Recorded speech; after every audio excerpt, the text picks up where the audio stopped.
दोस्तों, देश भर के लाखों केंद्रीय कर्मचारियों और पेंशन भोगियों की नज़र इस समय सिर्फ एक चीज़ पर टिकी है, 8वां वेतन आयोग। हर बार जब नया वेतन आयोग आता है तो सिर्फ सैलरी नहीं बढ़ती, उम्मीदें बढ़ती हैं, योजनाएं बनती हैं और परिवारों के सपनों को एक नई ताकत मिलती है। लेकिन इस बार चर्चा सिर्फ बढ़ोतरी की नहीं है, बल्कि इस सवाल की है, क्या सभी कर्मचारियों को इसका लाभ मिलेगा? सबसे पहले साफ समझ लीजिए कि वेतन आयोग की सिफारिशें आमतौर पर केंद्र सरकार के नियमित यानी स्थायी कर्मचारियों और पेंशन भोगियों पर लागू होती हैं। इतिहास देखें तो भारत सरकार हर वेतन आयोग की सिफारिशों को लागू करने से पहले उसकी सीमा और पात्रता तय करती है।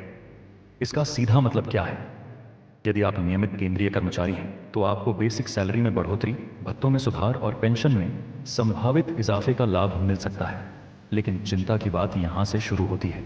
कॉन्ट्रैक्ट पर काम करने वाले कर्मचारी, आउटसोर्सिंग स्टाफ, दैनिक वेतन भोगी कर्मचारी और कुछ स्वायत्त संस्थानों में कार्यरत लोग, इनकी स्थिति अक्सर अलग रखी जाती है। यही वह वर्ग है जो सालों से सरकारी व्यवस्था को संभाल रहा है, लेकिन लाभ के समय सबसे पहले पीछे छूट जाता है। अब जरा भावनात्मक पहलू समझिए। एक कर्मचारी जो 10 से 15 साल से सेवा दे रहा है, वह भी घर चलाता है, बच्चों की पढ़ाई कराता है, भविष्य की योजना बनाता है। जब सैलरी बढ़ने की खबर आती है तो उम्मीद जागती है। लेकिन यदि यह कहा जाए कि आप इस दायरे में नहीं आते, तो यह सिर्फ आर्थिक झटका नहीं, बल्कि मनोबल पर भी असर डालता है।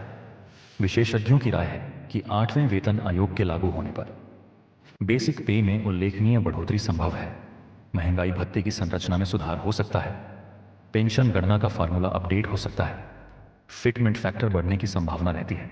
लेकिन असली सवाल यही है, क्या समान काम करने वाले कर्मचारियों के साथ अलग व्यवहार होना चाहिए?